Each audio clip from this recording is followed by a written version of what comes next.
जय श्री राम। आइए चलते हैं हम आपको फिर पुनः प्रभु श्री राम के रामचरितमानस की कथा अयोध्या कांड में, जिसको सुनने और पढ़ने मात्र से ही हमारा आपका देश संसार का कल्याण हो जाएगा।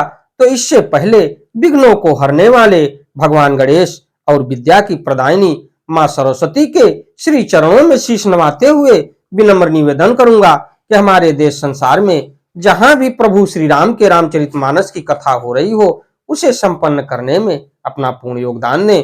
उसके साथ साथ हमारे ऊपर भी अपनी कृपा बनाए रखें कि मैं अपने मुखार बिंदु से जो भी प्रभु श्री राम के श्री चरणों में शीश नवाने वाले हैं, उनके तक इस कथा को पहुंचाने का पूर्ण प्रयास करूं। ओम श्री सांब शिवाय नमः। तो देखा जाए तो 14 वर्ष के वनवास के दौरान प्रभु से मिलने के लिए भरत, शत्रुघ्न और गुरु वशिष्ठ और गुरु माताएं, माता कौशल्या और माता सुमित्रा और माता कैकेयी, और अंत समय में देखा जाए तो प्रभु श्री राम से मिलने के लिए महाराज जनक भी पधारे और अपने मंत्रियों और गुरुओं के साथ प्रभु श्री राम से 14 वर्ष के वनवास के दौरान मिलने के लिए।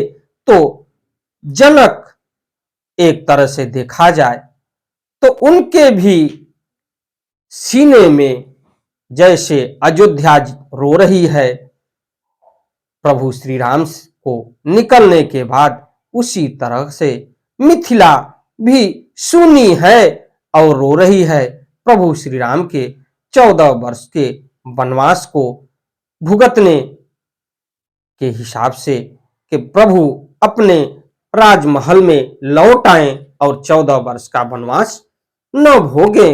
तो देखा जाए तो प्रभु श्री राम और महाराज जनक के बीच क्या वार्तालाप होती है। लगे कहन उपदेश अनेका, सहित धर्म न विरति विवेका, कौशिक कही कही कथा पुरानी, समुझाई सब सभा सुबानी।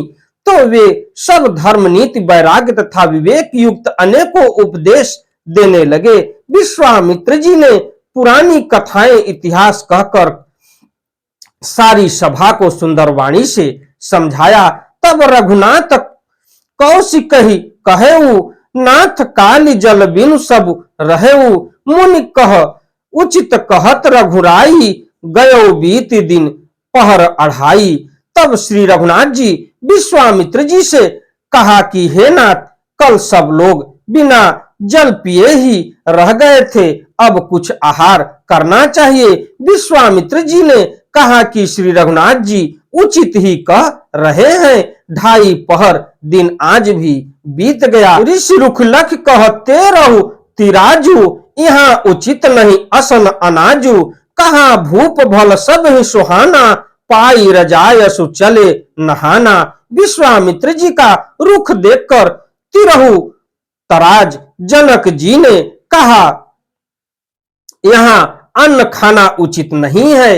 राजा का सुंदर कथन सबके मन को अच्छा लगा, सब आज्ञा पाकर नहाने चले। तेहि अवसर फल फूल दल, मूल अनेक प्रकार, लई आए बनचर विपुल, भरी भरी कांवरी भार। उसी समय अनेकों प्रकार के बहुत से फल फूल पत्ते, मूल आदि बहंगियों और बोझों में भर भर कर वनवासी कोल किरात लोग ले आए प्रभु को खाने के लिए और महाराज जनक को खाने के लिए, और गुरु वृंदों को और जो भी समाज आया था उनके लिए कोल किरात और भिलनी जो भी थे, तो कंदमूल फल इत्यादि देखा जाए तो बोझों में और बहंगियों में लाद लाद के लेके आए। कामद भे गिरिराम प्रसादा, अवलोकत अप हरत विषादा, सरसरिता वन भूमि विभागा, जन उप उम गत आनंद अनुरागा। श्री रामचंद्र जी की कृपा से सब पर्वत मन चाही वस्तु देने वाले हो गए। वे देखने मात्र से ही दुखों को सर्वथा हर लेते थे। वहां के तालाबों में, नदियों और वन पृथ्वी के सभी भागों में मानो आनंद और प्रेम उमड़ रहा हो। एल बिटप सब सफल सफूला, बोलत खग मृग अली अनुकूला, ते अवसर बन अधिक उछाहु, त्रिविध समीर सुखद सब काहू। बेले और वृक्ष सभी फल और फूलों से युक्त हो गए, पक्षी पशु और भौरे अनुकूल बोलने लगे। उस अवसर पर वन में बहुत उत्साह आनंद था। सब किसी को सुख देने वाली शीतल मंद सुगंध हवा चल रही थी। जाई न बननी मनोहर ताई, जनु मही करति जनक पहु नाई। तब सब लोग नहाई नहाई, राम जनक मुनि आयस पाई। देखि देखि तरुबर अनुरागे, जह तह पुरजन उतरन लागे। दल फल मूल कंद विधि नाना, पावन सुंदर सुधा समाना। वन की मनोहरता वर्णन नहीं की जा सकती, मानो पृथ्वी जनक जी की पहु नाई कर रही है। तब जनकपुरवासी सब लोग नहा नहा कर श्री रामचंद्र जी, जनक जी और मुनि की आज्ञा पाकर सुंदर वृक्षों को देख देख कर प्रेम में भरकर जहां तहां उतरने लगे। पवित्र सुंदर और अमृत के समान स्वादिष्ट अनेकों प्रकार के पत्ते फल मूल और कंद, सादर सब कह राम गुर, पठये भरी भरी भार। पूज पितर सुर अतिथि गुर, लगे करन फर हार। श्री राम जी के गुरु वशिष्ठ जी ने सबके पास बोझे भर भर कर आदर पूर्वक भेजे। तब वे पितर देवता अतिथि और गुरु की पूजा करके फलहार करने लगे।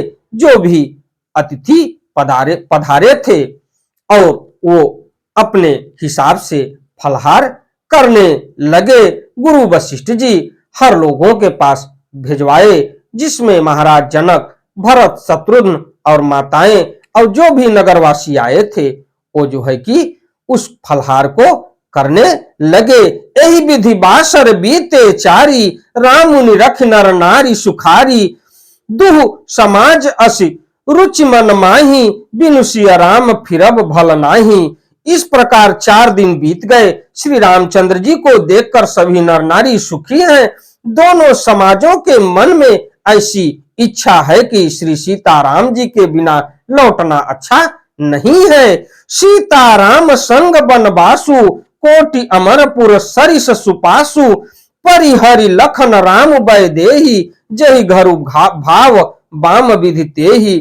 श्री सीताराम जी के साथ वन में रहना करोड़ों देवलोकों के निवास के समान सुखदायक है। श्री लक्ष्मण जी, श्री राम जी और श्री जानकी जी को छोड़कर जिसको घर अच्छा लगे, विधाता उसके विपरीत है। दाहिनी दयु होई जब सबही, राम समीप बसिय बन तबही। मंदाकिनी मज्जन तिहुल काला, राम दरस मुद मंगल माला। जब दैव सबके अनुकूल हो तभी श्री राम जी के पास वन में निवास हो सकता है।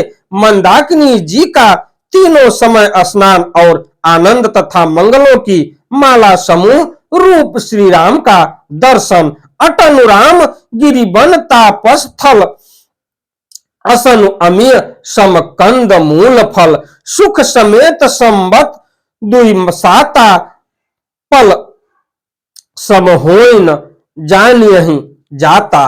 तो उसके बाद श्री राम जी के पर्वत कामदनाथ और वन तपस्वियों के स्थानों में घूमना और अमृत के समान कंदमूल फलों का भोजन 14 वर्ष सुख के साथ पल के समान हो जाएंगे, बीत जाएंगे, जाते हुए जान ही न पड़ेंगे। तो यही सुख जोगन लोग सब, कहीं कहां असभाग। सहज सुभाय समाज दुहु, राम चरण अनुराग। सब लोग कह रहे हैं कि हम इस सुख के योग्य नहीं हैं, हमारे ऐसे भाग्य कहां हैं। दोनों समाजों का श्री रामचंद्र जी के चरणों में सहज स्वभाव से ही प्रेम है।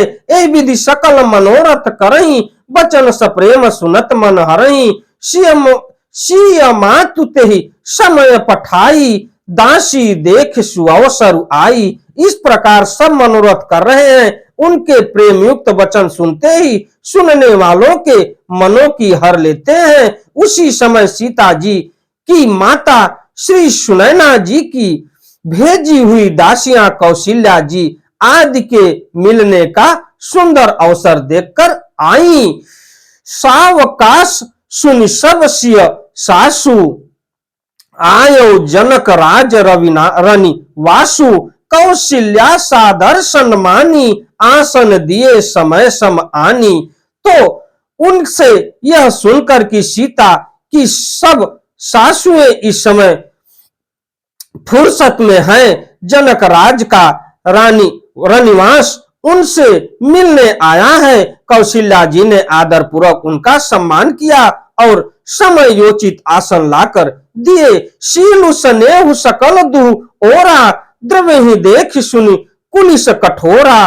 पुलक शिथिल तन बारी बिलोचन मही नख लिखन लगी सब सोचन। दोनों ओर सबके शील और प्रेम को देखकर और सुनकर कठोर वज्र भी पिघल जाते हैं। शरीर पुलकित और शिथिल है और नेत्रों में शोक और प्रेम के आंसू हैं। सब अपने पैरों के नखों से जमीन कुरेदने ने और सोचने लगी। सब सिया राम प्रीत की सी मूर्ति जन करुणा बहु बेश विसूरति। सिया मातु कह विधि बुद्धि बाकी जो पय फेनु फोर पबी टाकी। सभी श्री सीताराम जी के प्रेम की मूर्ति सी है, मानो स्वयं करुणा ही बहुत से बेश रूप धारण करके विसुर रही हो, दुख कर रही हो। सीता जी की माता सुनैना जी ने कहा, विधाता की बुद्धि बड़ी टेढ़ी है, जो दूध के फेन जैसे कोमल वस्तु को वज्र की टाकी से फोड़ रहा है, अर्थात जो अत्यंत कोमल और निर्दोष है उन पर विपत्ति ढा रहा है। ये माता सुनैना कह रही हैं कि विधाता की लीला बड़ी अपरंपार है कि एक कोमल से बच्चे को देखा जाए तो कितनी प्रताड़ना और कितने दुखों का सामना करना पड़ रहा है। तो इसी के साथ मैं अपनी वाणी को विराम देते हुए अगली कथा में मैं आपसे फिर मिलता हूं। हमारी वीडियो, हमारी कथा आपको अच्छी लगे तो वीडियो को लाइक करिए, शेयर करिए, चैनल को सब्सक्राइब करिए, बेल आइकन दबाना ना भूलिए, जिससे हमारी कोई भी महत्वपूर्ण धार्मिक वीडियो आप तक शीघ्र पहुंचे। आपका दिन मंगलमय हो। अंधविश्वास से दूर रहते हुए एक बार प्रेम से बोलिए, प्रभु श्री राम की जय हो। धन्यवाद।